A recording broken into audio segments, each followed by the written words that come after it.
Salut à tous, je suis ravi de vous retrouver pour une nouvelle vidéo et ça fait un petit moment qu'on ne s'est pas vu. Il y a pas mal de choses qui ont changé pour moi dernièrement, mais en tout cas pas ma passion pour la guitare ni mon envie de transmettre. Donc à ce propos, j'ai envie de vous partager déjà le petit plan que j'avais préparé pour la vidéo. J'espère que vous resterez avec moi jusqu'au bout. Je prends mes petites notes et je vous encourage aussi à faire un petit cahier. Si jamais vous n'avez pas ça, c'est plutôt pas mal pour voir un petit peu ce qu'on pratique, voir si on tourne en rond ou si on trouve des bonnes idées, ce serait pas mal aussi de les noter, quoi. Ok, donc aujourd'hui on va parler du jeu, enfin ce que j'appelle aussi aujourd'hui maintenant le jeu Est-Ouest. Donc c'est finalement le fait de jouer sur une ou deux cordes adjacentes. Ça va permettre beaucoup de choses, notamment de casser un petit peu la verticalité de nos positions 3 notes par corde qu'on connaît peut-être déjà. Euh, et on va être obligé de se déplacer beaucoup sur le manche, donc ça, c'est plutôt une bonne chose, quoi. Ok, donc on va essayer de développer notre jeu par l'exploration du manche, quoi. C'est ça le but du jeu, quoi. Donc on va chercher des idées mélodiques et puis on va les développer, essayer de les amener le plus loin possible. Et ça va nous aider notamment à repérer le nom des notes, l'emplacement des demi-tons, et tout ça en essayant de découvrir du nouveau matériel et de s'amuser. Ok. Dans la miniature de la vidéo, peut-être que vous avez été attiré par ça ou pas, je sais pas, mais j'avais mis un petit peu travailler, pratiquer ou jouer. Déjà, travailler, qu'est-ce que c'est? Eh ben, travailler, c'est faire ce que l'on ne sait pas encore faire. Ok. Pratiquer, c'est finalement améliorer ce qu'on est en train d'acquérir, quoi, ce qui est en cours d'acquisition quelque part, quoi. Ou tout du moins peut-être euh, l'intégrer un petit peu plus profondément dans notre jeu, peut-être, on va dire ça comme ça. Et jouer, c'est quoi jouer? Donc je pense que c'est très important que on se reconnecte, et moi le premier, euh, à notre instrument, la guitare en fait, d'une façon ludique, quoi. Et c'est pour ça que peu importe ce que vous essayez de faire, pratiquer ou jouer, enfin pratiquer ou travailler, pardon, et ben il faut jouer là-dedans en fait. Ok. Donc j'essaie de pas faire trop de speech, mais je vous préviens, ça va être une vidéo assez longue, donc prenez votre temps, votre petite tasse de thé ou de café. J'espère que vous prendrez la guitare en même temps, que vous mettrez sur pause, que vous essayerez chacun des chapitres. De toute façon, je vous mettrai le backing track, peut-être également en téléchargement si vous voulez. Je vous l'avais posté il y a quelques temps et puis le temps de faire la vidéo, voilà. Donc je pense que vous avez eu assez de temps quand même pour regarder un petit peu le plan de la vidéo, mais vite fait, en gros, on va faire les intervalles, donc les diades, les triades, notamment sous forme d'arpège, le 3 notes par corde, et ensuite on va voir comment on peut répéter, systématiser des motifs, et peut-être qu'on finira un petit peu la séance en improvisant ensemble avec ces nouvelles idées, si on a le temps. Et puis si encore vous êtes avec moi à ce moment-là, je vous montrerai qu'en fait, on aurait très bien pu prendre un autre cadre, c'est-à-dire qu'on aurait pu se mettre, au lieu d'être dans la gamme majeure de Do, on aurait pu prendre par exemple le mode de Do dorien. Donc, avant de commencer, je voudrais vous montrer ceci. Je peux même enlever peut-être ma vidéo un instant, que vous puissiez un petit peu voir l'ensemble de votre manche de guitare. La gamme de Do, ça fait quoi sur toutes les cordes? Ben, ça fait ça. Donc évidemment, là je pense que vous avez eu le temps de prendre une capture d'écran. Je vais peut-être remettre ma vidéo. La voici. Donc évidemment que pour mémoriser tout ça, ça peut prendre ben, peut-être plusieurs années, hein. Pour certains d'entre vous, ça dépend aussi le temps que vous pouvez y consacrer et comment vous pratiquez. Ok. Nous, on va essayer de se limiter simplement à deux cordes aujourd'hui. D'accord? Donc, voici le cadre. On va se mettre sur les cordes de Si et de Mi. Le premier truc à faire, c'est de savoir faire ça.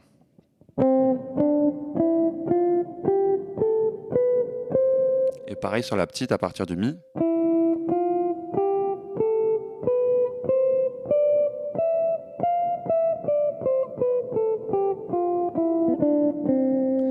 Ça a l'air de rien, mais repérer l'emplacement des tons et des demi-tons, c'est déjà le premier chemin en fait. Donc ensuite, on va aller un petit peu plus dans le détail et on va rentrer un peu dans le chapitre des intervalles. Connaître les intervalles, et c'est plus important finalement que presque que le nom des notes, quoi. Mais les deux sont importants, mais surtout les intervalles. Donc c'est ce qu'on va étudier un petit peu sous forme de diade finalement. Et je vais commencer par les tierces je vais finir par les secondes et je vais ignorer les septièmes pour des raisons purement techniques, puisqu'on est que sur 2 cordes. C'est vrai que d'aller chercher de Do à Si, c'est un petit peu physiquement difficile à atteindre. En tout cas pour moi, si vous pouvez le faire, tant mieux. Donc on commence par les tierces. Ok, donc chaque fois, je vais faire une note sa tierce. Ok.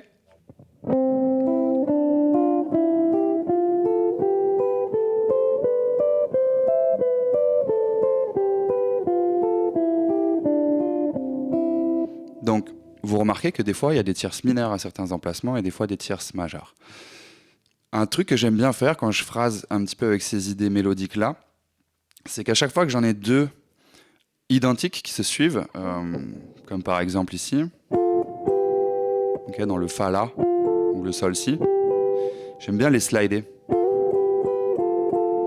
Ça donne un petit côté un peu mélodique, je trouve sympa. Ça marche aussi pour les tierces mineures. Hein. Donc je ne vais pas illustrer chacun des intervalles avec le backing track, sinon la vidéo sera trop longue. On va faire tous les intervalles ensemble et peut-être je ferai un petit exemple en essayant de mixer un peu les intervalles, quoi. Une fois qu'on a fait les tierces, alors je les ai fait ascendantes, hein, mais on aurait pu les faire aussi descendantes. Pas facile avec le micro, je vois pas bien. Ou les mixer en escalier, quoi.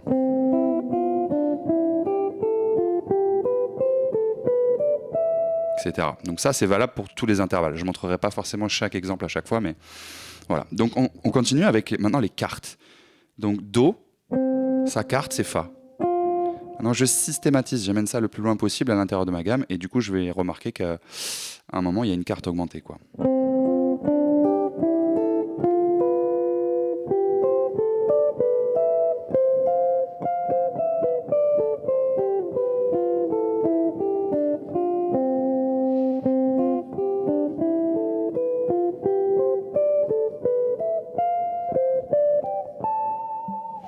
Je continue avec les quintes, Do, Sol cette fois-ci. Hein.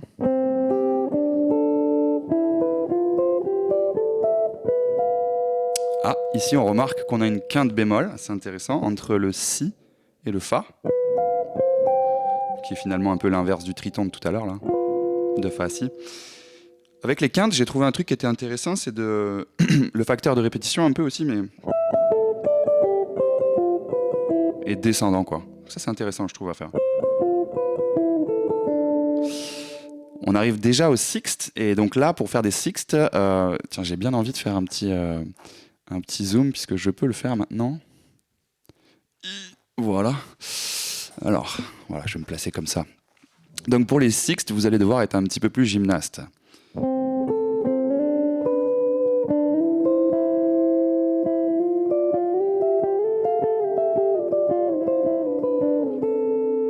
Les sixtes, vraiment, je trouve ça a un côté onirique qui est très sympa. Souvent, je fais ce genre de plan, moi.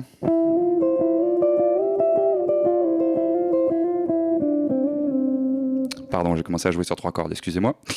Mais donc les sixtes, c'est vraiment un côté onirique, je disais, et elles se marient très très bien avec les tierces. Enfin, c'est mon avis en tout cas.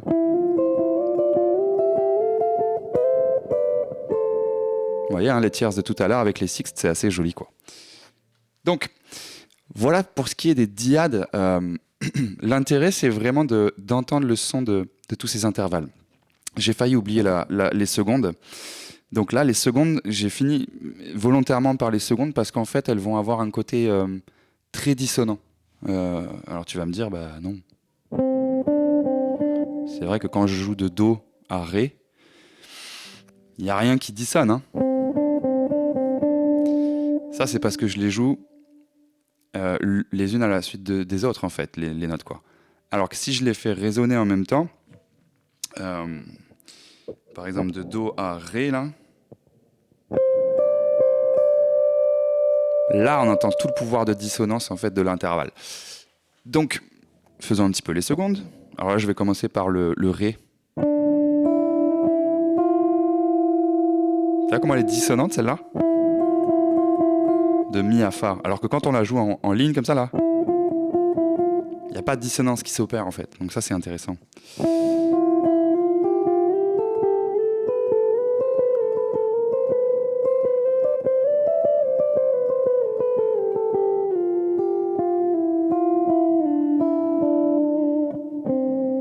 Donc, vous voyez que en se mettant un petit cadre un petit peu intéressant et limité finalement, on apprend des choses.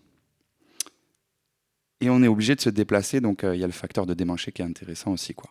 Ok, donc passez du temps avec ces différents intervalles pour vraiment comprendre ce qui se passe à l'intérieur de votre gamme majeure, quoi. Ok. Donc, on a fait les dyades, évidemment maintenant on va faire les triades. Donc on va suivre diatoniquement Do majeur, Do mi sol, hein, Ré fa la pour le Ré mineur, hein, Mi sol si pour le Mi mineur, Fa la Do, Sol si Ré, hein, Fa majeur, Sol majeur, La mineur, La Do mi, Si Ré Fa pour le Si diminué et j'arrive au bout. Donc on pourrait aussi les faire descendantes avec un petit pull-off.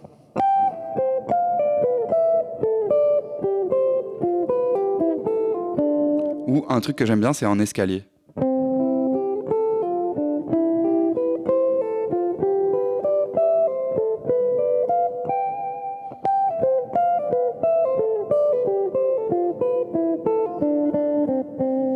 Ok, donc pour les triades, voilà ce que ça peut donner. Évidemment, comme on est que sur deux cordes, on est un petit peu obligé de choisir deux notes sur une corde et une note sur la corde restante, forcément. Donc c'est des triades sous forme d'arpège en fait, quoi. Mais ça va vous faire découvrir un peu des façons de jouer vos accords aussi, que peut-être vous n'êtes pas familier avec ça, quoi. Une autre façon de jouer les triades que j'ai trouvé en cherchant moi-même des idées finalement, c'était de les renverser sur le deuxième renversement. Donc je m'explique. Admettons que je pense le plus haut dans mon manche, là, le Fa, là, La, Do, Fa, là, par exemple. Mais je vais le faire sur son deuxième renversement. Donc le deuxième renversement, c'est celui qui part à partir de la quinte. Donc, dans Fa majeur, on a Fa, La, Do. Donc je pars du Do, en fait, hein. Do, Fa, La. Et je développe, encore une fois, j'amène mon idée mélodique le plus loin possible.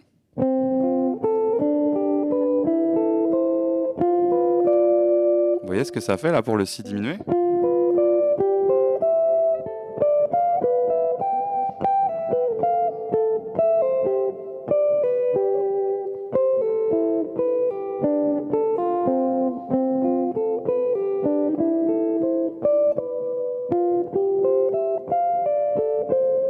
C'est hyper intéressant, je trouve, cette idée de deuxième renversement. Donc bien sûr, je ne peux pas illustrer forcément chaque exemple à chaque fois, mais vous voyez que déjà, ça donne des petites choses intéressantes simplement que sur les intervalles déjà et les triades, quoi. Donc peut-être je peux jouer un petit peu en essayant de mixer un petit peu tout ça comme je l'ai fait un peu dans l'intro, quoi. Allez, c'est parti.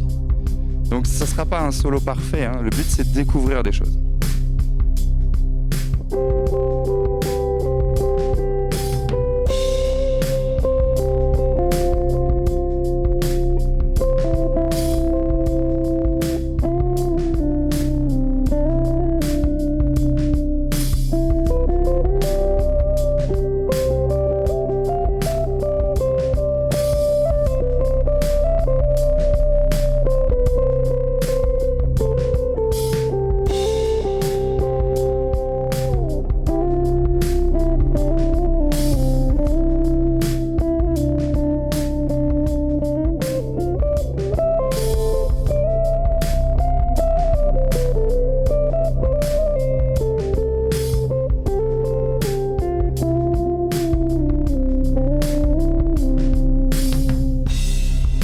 Continuer comme ça des heures et des heures à essayer de trouver des idées mélodiques qui s'enchaînent. Donc, c'est pas le tout d'avoir étudié les triades, les dyades, tous les intervalles. Le plus important, c'est ce que vous en faites derrière, ok ? Et c'est là où je voudrais un petit peu vous aiguiller, c'est que le but de cette petite leçon, en fait, c'est de vous encourager à improviser de façon ludique, dans ce petit cadre, juste sur deux cordes, de façon à ce que vous découvriez des choses et que vous, tout de suite, ça ait un effet dans votre jeu au niveau de votre créativité, de la découverte, de la connaissance de votre manche. Je pense que c'est primordial, quoi. Et ça n'a pas à être un exercice, quoi, du travail, quoi.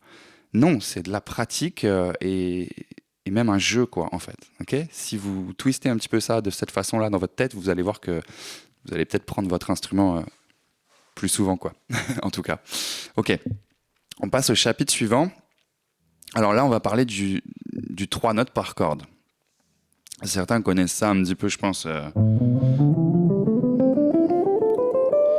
Les 7 positions, hein, les fameuses 7 positions en 3 notes par corde. Le problème avec ça aussi, c'est que des fois, on a un peu tendance à être très vite emprisonné dans une position, en tout cas. Alors que là, sur 2 cordes, on va être obligé de se déplacer. Mais on va garder le concept de 3 notes par corde.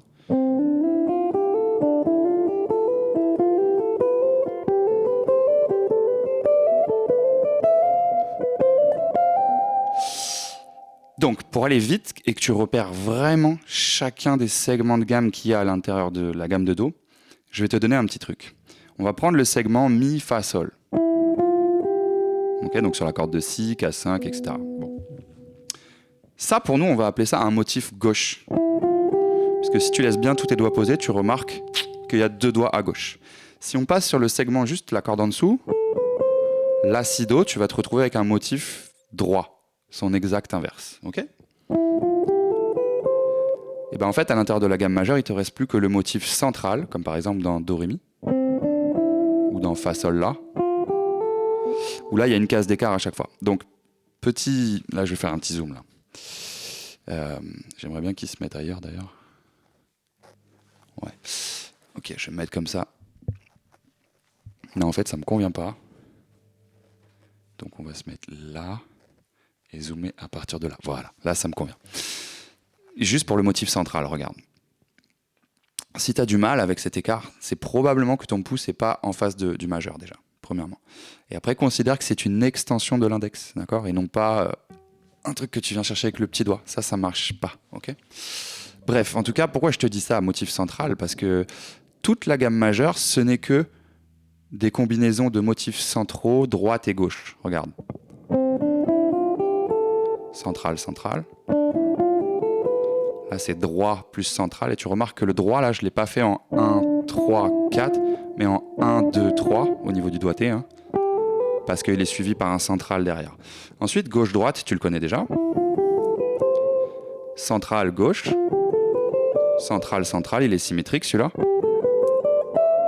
Puis, droite, droite. Et enfin, gauche, gauche.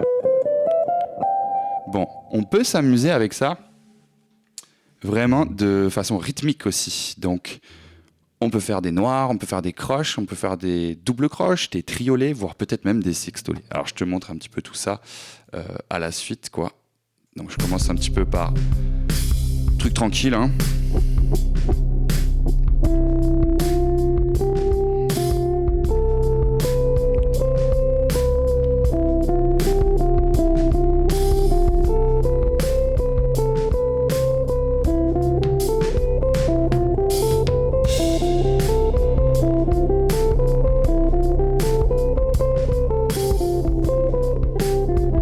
Voilà, j'ai fait un peu des noirs, des croches, des triolets qui étaient plus ou moins en place d'ailleurs, mais double croche.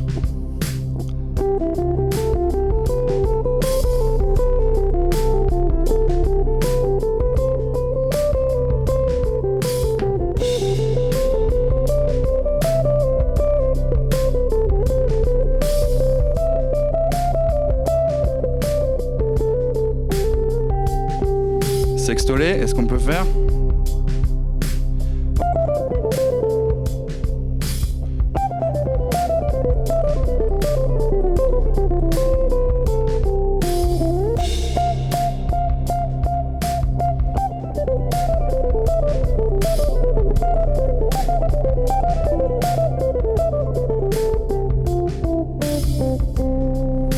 Bon, je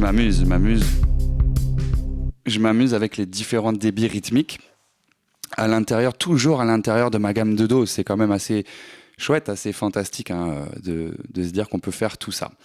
Donc, avec le 3 notes par corde, je me suis rendu compte aussi qu'on aurait pu parler d'un tout petit sujet à l'intérieur, qui serait finalement les double stops ou même les arpèges à 4 sons, les tétrades quoi. Tout à l'heure, on a fait les triades là. Mais pour avoir les tétrades, ça va être facile. Hein. Je vais juste les renverser à partir de la 7e, c'est plus aisé en termes de doigté. Mais...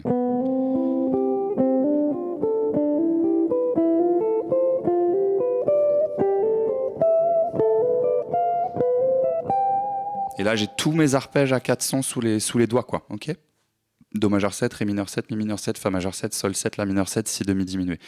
Super quand même, hein, ça peut être pas mal, quoi. Et vite fait là sur les double stop, un petit peu, si vous voulez penser un peu presque hendrixien, mais au lieu de rester dans la penta, on est avec la gamme majeure là. Alors désolé, là je suis sur un son un peu jazz, un peu météniesque, je sais pas comment on pourrait dire. J'aime bien ce son-là en fait sur le micro-manche, donc je sais pas si ça sonnera très très bien, en tout cas avec des double stops, j'espère.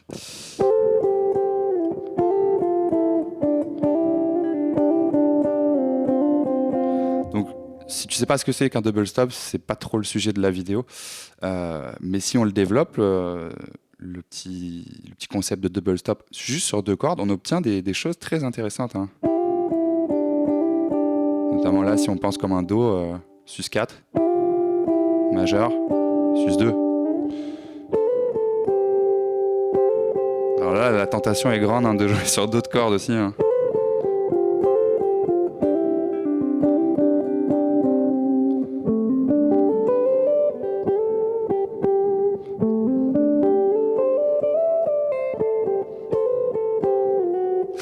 Bon, je commence à me perdre dans mes idées aussi, et c'est ça que je te recommande de faire, c'est d'essayer de te perdre un petit peu dans tes habitudes digitales, ce qui est des fois une bonne chose quand même.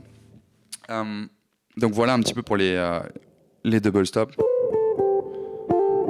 Essaye de le systématiser partout, ou même sur la petite, hein.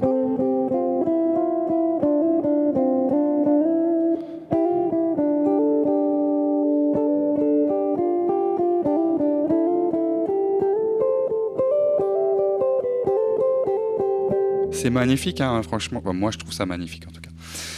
Bon, et maintenant, j'arrive sur un autre chapitre. Donc, le chapitre des motifs. Une fois qu'on a étudié plein de nouvelles solutions, de nouveaux chemins mélodiques, du coup, on a plein d'idées, quoi. Et souvent, on va partir un peu dans tous les sens après quand on improvise. Donc, mon conseil, ce serait d'utiliser un peu ça, c'est-à-dire de trouver une idée mélodique, déjà, ok, et de la développer le plus loin possible, d'accord? Donc, je vais t'en donner 2, une très simple et une un petit peu plus élaborée. Donc, voici la première. C'est tout. Ré, ré, do. Et là, tu vas me dire que bah, ce motif, il est un petit peu simple quand même, il n'y a pas grand-chose. Ouais, mais regarde.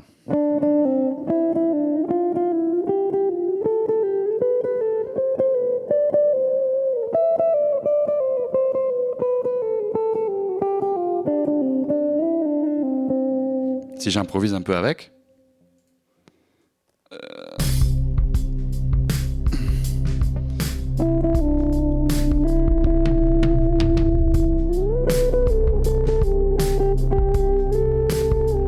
Je suis pas obligé de faire que ça non plus, hein, mais...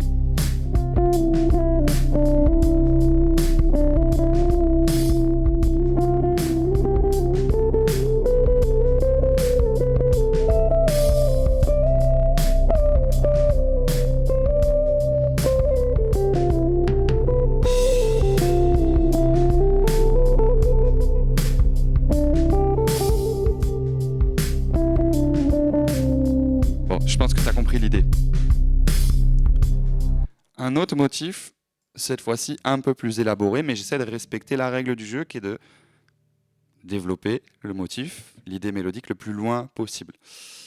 Donc je vais prendre cette idée mélodique-là que j'aime bien, que j'ai un petit peu cherché avant de faire la vidéo aussi, hein, bien sûr, mais... Donc qu'est-ce qui se passe là-dedans? Je fais un petit bend, et tout de suite un slide avec une appoggiature, et un pull-off pour finir. Et bien ça, je peux le développer un peu partout, hein.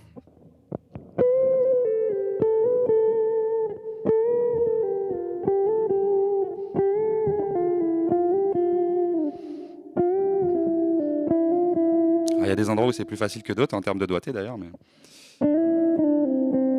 Ok. Donc, voilà pour les différents motifs que je voulais te présenter comme ça, mais tu peux bien sûr aussi commenter la vidéo et dire: «Ah moi j'ai trouvé d'autres motifs», bien sûr c'est chouette quoi, pas de problème. Heu, c'est impossible de tout lister, pourtant j'ai passé du temps un peu sur la préparation de cette vidéo, même si ça se voit peut-être pas, puisque je la tourne en direct, histoire d'être un peu honnête avec vous aussi, mais en tout cas je suis sûr que tu trouveras aussi des idées, très, très intéressantes. Donc juste pour finir un petit peu, parce que sinon la vidéo va être un peu longue, on est presque à une demi-heure de vidéo et j'espère qu'en one shot ça sera chouette d'ailleurs. On était à l'intérieur de Do ionien. Mais comme notre backing track c'est juste Do, un drone en Do, on aurait très bien pu choisir un autre mode. Par exemple, Do, dorien. Et je vais finir là-dessus. Donc je vais remettre mon backing track un petit peu.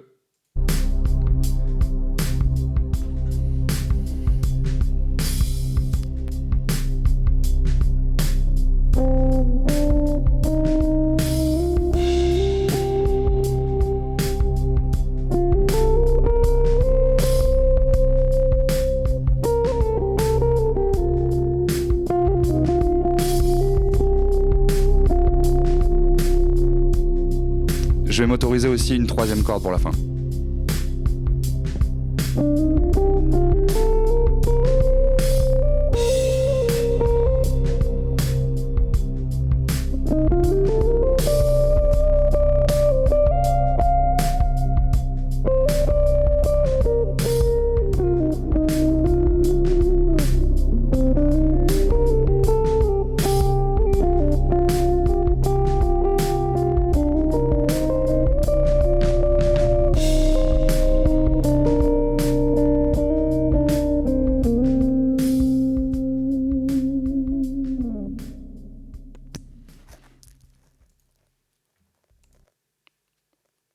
Ok.